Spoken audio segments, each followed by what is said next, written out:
ચાલો હવે આપણે ઉદાહરણ વિશે જોઈએ। આપણો જે પાઠ છે એમાં પ્રકાશનું પરાવર્તન વિશે શીખા આપણે। અરીસાના સૂત્ર આધારિત તમને ઉદાહરણ આપેલા છે, એના વિશે આપણે ચર્ચા કરીએ। રકમ તમે બધા નોટની અંદર લખી લેજો, બરાબર? અને ત્યાર પછી આપણે દાખલાની અંદર શરૂઆત કરીએ। તો રકમ છે,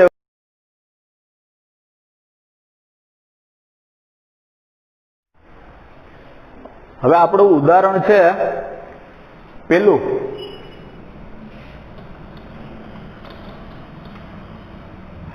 હવે એની અંદર આપણને એવું આપેલું છે કે કોઈ એક વાહન છે, એનો સાઇડ ગ્લાસ, વાહનની અંદર સાઇડ ગ્લાસ તરીકે કયા અરીસાનો ઉપયોગ થાય? તો કે બહિર્ગોળ અરીસાનો ઉપયોગ થાય। એટલે આપણે રકમની અંદર તમને સ્પષ્ટ આપેલું છે બહિર્ગોળ અરીસો। જે તમને અરીસો આપેલો હોય રકમમાં, એ પેલા ખાસ બોર્ડ તમારી નોટની અંદર નોટ કરવું।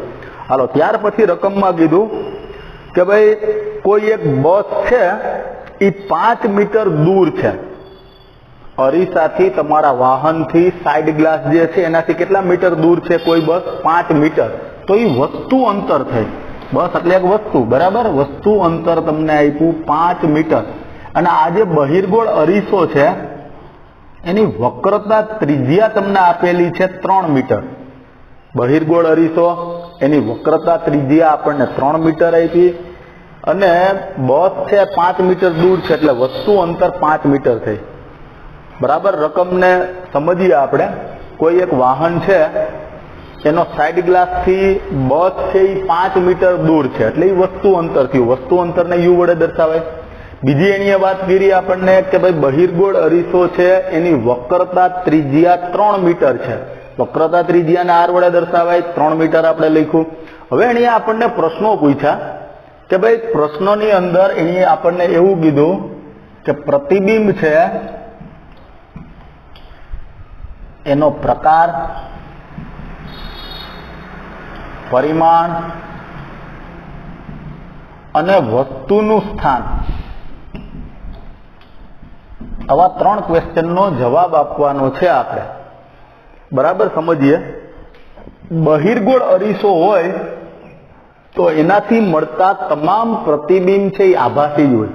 એટલે પ્રકાર તો તમને ખ્યાલ આવી જ ગયો કે આભાસી જ હશે, બરાબર? બીજી મહત્વની વાત પરિમાણની કરીએ તો બહિર્ગોળ અરીસાથી જે આભાસી પ્રતિબિંબ મળે એ હંમેશા નાના જ હોય, એટલે પરિમાણ પણ નાનું જ આવશે। હવે વસ્તુનું સ્થાન, આભાસી પ્રતિબિંબ હંમેશા અરીસાની કઈ બાજુએ હોય? તો કે પાછળની બાજુએ। તો હવે આપણે દાખલો ગણી અને આ જવાબ આપવાનો પ્રયાસ કરીએ। જોઈએ આપણે અરીસાનું જે સૂત્ર છે આપણું 1/v + 1/u બરાબર 1/f, આવું અરીસાનું સૂત્ર છે। હવે તમારી પાસે અહીંયા f એટલે કેન્દ્ર લંબાઈ શોધવાની છે। તો કેન્દ્ર લંબાઈ સૂત્રની અંદર આપણે જરૂર પડશે, એટલે એની કેન્દ્ર લંબાઈ શોધી લઈએ, બરાબર? તો કેન્દ્ર લંબાઈ શોધવા માટેનું આવું એક સમીકરણ છે, r બરાબર 2f, એટલે કે કેન્દ્ર લંબાઈના બમણા કરો તો તમને વક્રતા ત્રિજ્યા મળે। તો f ને સૂત્રનો કરતા બનાવીએ તો f બરાબર r/2 થઈ જશે। ટૂંકમાં વક્રતા ત્રિજ્યાના અડધા કરીએ એટલે આપણને કેન્દ્ર લંબાઈ મળી જાય। વક્રતા ત્રિજ્યા કેટલી આપેલી છે? 3, એના અડધા કરના છે, બરાબર? તો અડધા એટલે કેટલા થશે? તો કે 1.5 મીટર। આ f આપણો મળી ગયો 1.5 મીટર। હવે આ સૂત્ર પ્રમાણે v આપણે શોધવાનો છે। હવે v જે આપણે શોધશું એ પ્લસ આવશે અથવા કેવો આવશે? માઇનસ। જો પ્લસ આવે, v એટલે પ્રતિબિંબ અંતર થયું, એ પ્લસ આવે એનો અર્થ શું થયો? કે પ્રતિબિંબ છે એ અરીસાની જમણી બાજુએ છે, કારણ કે બધા જ અંતર ધ્રુવથી ડાબી બાજુ હોય તો માઇનસ મળે અને જમણી બાજુ હોય તો પ્લસ મળે। એટલે v આપણો પ્લસ આવ્યો તો પ્રતિબિંબ અરીસાની પાછળ થયું, અરીસાની પાછળ એટલે પ્રતિબિંબ કેવું થયું? આભાસી। જો માઇનસ આવ્યો v તો પ્રતિબિંબ વાસ્તવિક થાય, કારણ કે અરીસાની સામે, એટલે કે ધ્રુવથી આપણે કઈ બાજુ લેશું? ધ્રુવથી તો કે ડાબી બાજુએ લેશું। સારું, હાલો તો હવે આપણે દાખલાની અંદર v ને સૂત્રનો કરતા બનાવીએ અને અથવા કિંમત મૂકી દઈએ 1/v, આ પ્લસની નિશાની, u કેટલો આપેલો છે તો કે 5. હવે મહત્વની વાત એ છે કે વસ્તુ હંમેશા અરીસાની ડાબી બાજુએ હોય. કાર્ટેશિયન સંજ્ઞા પદ્ધતિ પ્રમાણે આપણે શીખ્યા તો વસ્તુ અંતર, વસ્તુ અરીસાની ડાબી બાજુ એટલે ધ્રુવથી ડાબી બાજુ, એટલે વસ્તુ અંતર કેવી થશે? માઇનસ થાય. બીજી મહત્વની વાત, બહિર્ગોળ અરીસો છે એટલે એની વક્રતા ત્રિજ્યા જે આપણી છે બહિર્ગોળ અરીસો, બરાબર, વક્રતા ત્રિજ્યા જેવી મળશે એવી જ આપણને શું મળશે તો કે કેન્દ્ર લંબાઈ મળશે. કારણ કે બહિર્ગોળ અરીસો છે એમાં પ્રકાશના કિરણો વિકેન્દ્રિત થાય એટલે કે એની વક્રતા ત્રિજ્યા પ્લસ હશે. આ પ્લસ હોય એટલે આપણને કેન્દ્ર લંબાઈ પણ કેવી મળશે? પ્લસ મળશે. તો હવે આપણે u ની કિંમત મૂકીએ. u કેટલો લખશું તો કે -5. f કેટલો છે તો કે +1.5. માઇનસ પ્લસ માઇનસ શું થશે તો કે માઇનસ આ 1/5 જે છે એને બરાબરની ઓલી બાજુ લઈ જાય એટલે કેવા થઈ જશે તો કે પ્લસ થઈ જશે. પોઈન્ટ આનો કાઢી નાખીએ એટલે અંશમાં કેટલા થઈ જશે? 10 પ્લસ 1/5. આને બરાબરની ઓલી સાઈડ લઈ ગયા એટલે કેવું થઈ ગયું? પ્લસ. આનો પોઈન્ટ કાઢી નાખીએ એટલે છેદનો છેદ ક્યાં વયો ગયો? અંશમાં. હવે આ બેનો લસા લઈ લઈએ. લસા કેટલો થશે તો કે 15, અથવા તમે 75 આ બેનો ગુણાકાર લખો તો પણ ચાલે. આના છેદમાં 15 છે એટલે 10 લખીએ. 5 તેરીને 15 એટલે 1/v બરાબર 13/15 આવ્યો. આપણે તો v જોઈએ છીએ તો અંશ છેદ છે એને અંશમાં જ આવવા દઈએ તો અહીંયા ઉલટ સુલટ થઈ જાય તો v બરાબર 15/13. આવું આપણને એક સમીકરણ મળશે. એટલે v બરાબર આનો આપણે ભાગાકાર કરશું, બરાબર, તો 13 × 13. હવે કેટલા વધશે? 2. ફરીથી 13 × 13. હવે વધશે આપણી પાસે 2 વધ્યા હતા અને 13 × 13 ગુરુ, બરાબર, પોઈન્ટ મૂક્યો. ઉપરથી આપણે ઉતાર્યા બિંદુ એટલે 20 થયા. ફરીથી 13 × 13 ગીરું એટલે હવે કેટલા વધ્યા તો કે 7 વધ્યા. તો 13 × 5 = 65 એટલે 1.15 આપણો જવાબ આવશે. હવે અહીંયા ખાસ યાદ એ રાખવાનું છે આ 1.15 કેવા આવ્યા તો કે પ્લસ આવ્યા. જો v પ્લસ હોય તો હમણાં જ મેં કીધું પ્રતિબિંબનો પ્રકાર અરીસાની પાછળ પ્રતિબિંબ મળે છે એટલે પ્રતિબિંબનો પ્રકાર કેવો થશે? આભાસી. આભાસી પ્રતિબિંબ હંમેશા કેવું હોય તો કે ચતું. હવે વસ્તુનું સ્થાન, પ્રતિબિંબનું સ્થાન,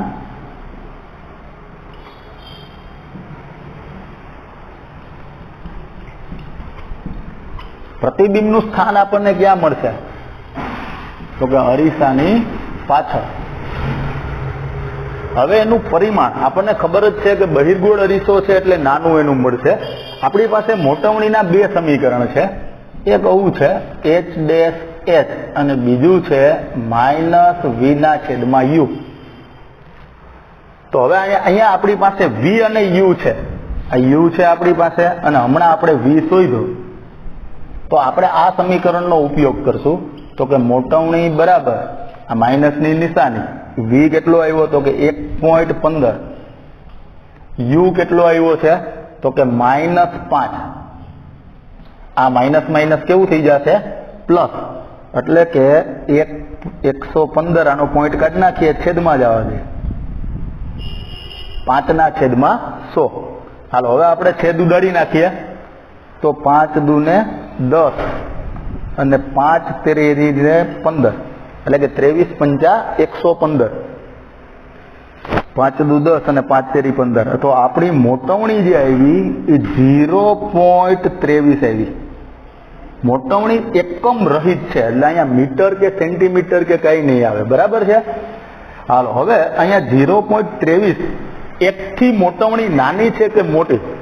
આપણે ઓલા 3 સમીકરણ શીખ્યા હતા કે મોટવણી કાં તો 1 હોય અથવા તો મોટવણી 1 થી નાની હોય અથવા તો મોટવણી 1 થી મોટી હોય.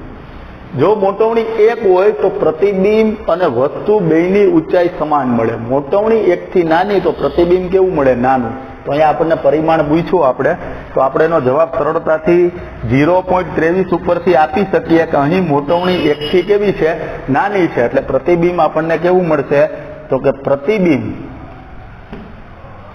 વસ્તુ કરતા નાનું મળે છે. દાખલાની અંદર અગત્યની વસ્તુ ઈ યાદ રાખશું આપણે. પહેલા તો અરીસો કયો આપેલો છે ઈ લખશું, ત્યાર પછી આપણે જે રકમની અંદર આપેલું છે વસ્તુ અંતર કે વક્રતા ત્રિજ્યા, ઘણી વખત કેન્દ્ર લંબાઈ આપેલી હોય તો એ બધી વસ્તુને આપણે નોટ કરશું. ત્યાર પછી આપણે એ વિચારવાનું છે કે વસ્તુ અંતર અરીસો ગમે એ હોય માઇનસ જ આવશે, બરાબર. બીજી બાબત, કેન્દ્ર લંબાઈ છે અથવા તો વક્રતા ત્રિજ્યા ક્યારે પ્લસ આવે ને ક્યારે માઇનસ આવે. અંતર્ગોળ અરીસો હોય તો એની વક્રતા ત્રિજ્યા માઇનસ આવશે, કેન્દ્ર લંબાઈ પણ માઇનસ આવશે. પણ બહિર્ગોળ અરીસો હોય તો એની વક્રતા ત્રિજ્યા પ્લસ આવશે અને કેન્દ્ર લંબાઈ પણ પ્લસ આવશે. શા માટે પ્લસ આવશે? તો આપણે એના માટે યાદ કરી લઈએ, આગળ આપણે પારિભાષિક શબ્દો શીખ્યા કે અરીસો અંતર્ગોળ તમે લ્યો અને એના મુખ્ય અક્ષને સમાંતર કિરણો આપણે આપાત કરીએ તો એ કેન્દ્રિત થાય અંતર્ગોળ અરીસામાં, અરીસાની સામે કેન્દ્રિત થાય, એટલે એની કેન્દ્ર લંબાઈ કેવી આવશે, પ્લસ આવશે. માની લ્યો કે અહીંયા આપણે અંતર્ગોળ અરીસો દોરીએ, આ એનો મુખ્ય અક્ષ. હવે આ મુખ્ય અક્ષને મેં સમાંતર કિરણો આપાત કર્યા, આનું પરાવર્તન થઈ અને એ જે બિંદુએ કેન્દ્રિત થયા એને આપણે અરીસાનું શું કહી દીધું, તો કે આપણે એને અરીસાનું મુખ્ય કેન્દ્ર કીધું. તમે જો આ ધ્રુવથી કઈ બાજુ છે, આ બાજુ. આ અરીસો કયો છે, અંતર્ગોળ. એટલે અંતર્ગોળ અરીસો છે એની કેન્દ્ર લંબાઈ P થી F વચ્ચેના અંતરને કેન્દ્ર લંબાઈ કહેવાય, એટલે એ માઇનસ આવશે. અહીંયા અરીસો આપણો કયો છે, બહિર્ગોળ. બહિર્ગોળ અરીસો આપણે લઈએ, એનો આ મુખ્ય અક્ષ દોર્યો, મુખ્ય અક્ષને સમાંતર કિરણો આપણે આપાત કરીએ. હવે એનું પરાવર્તન છે આવી રીતના થશે, વિકેન્દ્રિત થશે આ કિરણો, પરાવર્તિત કિરણોને પાછળની બાજુએ લંબાવશો તો અહીંયા થાય. તો એનું મુખ્ય કેન્દ્ર P થી F ધ્રુવથી જમણી બાજુ આવ્યું, એટલે આની કેન્દ્ર લંબાઈ છે એ પ્લસ આવે અને અંતર્ગોળની કેન્દ્ર લંબાઈ કેવી આવશે, માઇનસ આવશે. વસ્તુ અંતર, વસ્તુ હંમેશા અરીસાની ડાબી બાજુએ જ હોય કાર્ટેશિયન સંજ્ઞા પદ્ધતિ પ્રમાણે, એટલે માઇનસ લખશું. હાલો રેડી. પ્લસ માઇનસ ક્યારે લખવું એ અતિ અગત્યની વાત છે. હવે આપણો જે દાખલાની અંદર V આપણને મળે છે, એટલે કે પ્રતિબિંબ અંતર, હમણાં જ મેં કીધું હતું કે પ્લસ અથવા માઇનસ. પ્લસ હશે તો અરીસાની પાછળ હોય એટલે પ્રતિબિંબ આભાસી થયું, અને માઇનસ હોય તો પ્રતિબિંબ કેવું હોય, વાસ્તવિક, તો અરીસાની સામે હોય. ચાલો હવે આપણે આના પછી બીજું ઉદાહરણ જોઈએ. તમે રકમ છે નોટની અંદર ખાસ કરીને લખી લેજો અને પછી એને કરવાનો પ્રયાસ કરજો, બરાબર.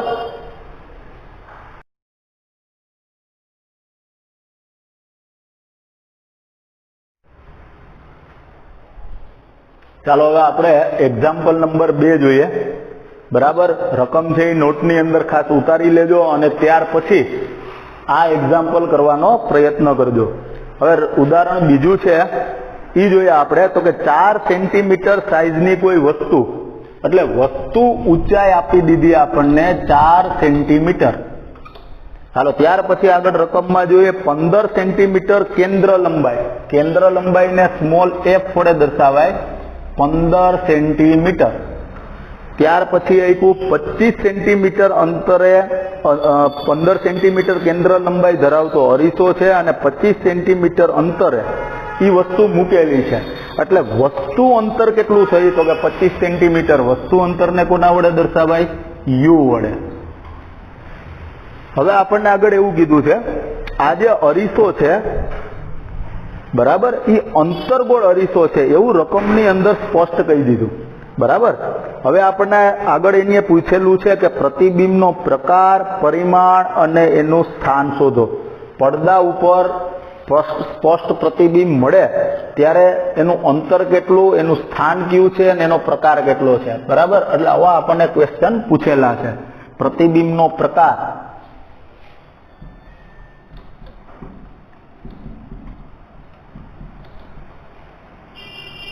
પરિમાણ અને એનું સ્થાન. અને અરીસો ખાસ યાદ રાખજો, આની પહેલાના દાખલાની અંદર આપણો બહિર્ગોળ અરીસો હતો, અહીંયા કયો અરીસો છે? અંતર્ગોળ. અંતર્ગોળ અરીસો અને બહિર્ગોળમાં અહીંયા એકમાં ફેરફાર થાય, કેન્દ્ર લંબાઈ. પેલા ઉદાહરણની અંદર આપણને વક્રતા ત્રિજ્યા આપી હતી એટલે આપણે એના ઉપરથી કેન્દ્ર લંબાઈ શોધી. અહીંયા ડાયરેક્ટ કેન્દ્ર લંબાઈ આપેલી જ છે. અંતર્ગોળ અરીસો હોય તો એની કેન્દ્ર લંબાઈ કેવી લેવાની? માઇનસ. બીજી મહત્વની વાત, વસ્તુ અંતર ગમે એ અરીસો હોય કેવી લેશું? માઇનસ. આપણે વી શોધશું અરીસાનો સૂત્રનો ઉપયોગ કરી. વી પ્લસ આવે અથવા માઇનસ આવે. અંતર્ગોળ અરીસાથી વાસ્તવિક અને આભાસી બે પ્રતિબિંબ મળે. બરાબર. હવે આપણું જે પ્રતિબિંબ છે, તમે 25 સેન્ટીમીટર દૂર વસ્તુને રાખશો તો પ્રતિબિંબ છે એ આપણને આભાસી મળશે કે વાસ્તવિક? એ વી ઉપરથી નક્કી થઈ જાય. પ્લસ હોય તો આભાસી અને માઇનસ હોય તો વાસ્તવિક. હાલો હવે આપણે અરીસાનું સૂત્ર મૂકીએ. 1/u પ્લસ 1/v બરાબર 1/f. u કેટલું આપેલું છે? તો કે 25 સેન્ટીમીટર. v આપણો છે એ શોધવાનો છે અને f આપણને આપી દીધું છે 15 સેન્ટીમીટર. પણ f કેવું લેશું આપણે? માઇનસ. હવે 15 છે, v છે એને અહીંયા રાખીએ, 25 ને ઓલી બાજુ જવા દઈએ એટલે એ કેવા થઈ જશે? માઇનસ છે તો પ્લસ થઈ જશે. એટલે 1/v બરાબર 1/25 આ પ્લસ થઈ જશે, આ તો માઇનસ ના માઇનસ રહે. હવે બેયનો આપણે લસા કાઢી નાખીએ. બેયનો લસા 15 પંચા 75 અને 25 તેરી 75. તો અહીંયા ઉપર આવશે 3 અને અહીંયા આવશે 5. પ્લસ માઇનસ શું થશે? તો કે માઇનસ અને મોટા પદની નિશાની એટલે -2/75. વી ને આપણે અંશમાં લઈ લઈએ તો અહીંયા શું થઈ જશે? 75/2 પણ કેવા? માઇનસ. તો 75 છે ભાંગ્યા 2 કરીએ એટલે કે 75 ના અડધા 36 ને 37 37.5 પણ એ કેવા આવશે? માઇનસ. ખાસ યાદ રાખજો અહીંયા વી છે એ આપણો માઇનસ આવે. માઇનસ નો અર્થ શું થયો? તો કે અરીસાની સામે પ્રતિબિંબ મળે છે એટલે પ્રતિબિંબનું સ્થાન ક્યાં લખશું? તો કે અરીસાની સામે. માઇનસ આવ્યું તો એનો પ્રકાર કેવો? તો કે વાસ્તવિક. વાસ્તવિક પ્રતિબિંબ કેવું હોય? તો કે ઉલટું જ હોય. હવે એનું પરિમાણ, પ્રતિબિંબ નાનું મળશે કે મોટું, એ શોધવા માટે આપણે મોટવણીના સૂત્રની જરૂર પડશે. મોટવણીના આપણી પાસે અંતર આધારિત અને ઊંચાઈ આધારિત સૂત્રો છે. તો આપણે અહીંયા ઊંચાઈ આપેલી છે તો ઊંચાઈ આધારિત સૂત્રનો તમે ઉપયોગ કરી શકો અને અંતરનો પણ ઉપયોગ કરી શકો. મોટવણીના આવા બે સમીકરણ છે આપણી પાસે. બરાબર. હવે અહીંયા v અને u બે છે જ આપણી પાસે. v અને u હોય તો આ સૂત્રનો ઉપયોગ કરીએ. આ મોટવણી માઇનસ v કેટલો આવ્યો છે? તો કે -37.5 અને u કેટલો છે? તો કે -25. હવે આ બે માઇનસ માઇનસ પ્લસ થઈ જાય તો મોટવણી તમારી આવશે માઇનસ. આનો પોઈન્ટ આપણે કાઢી નાખીએ.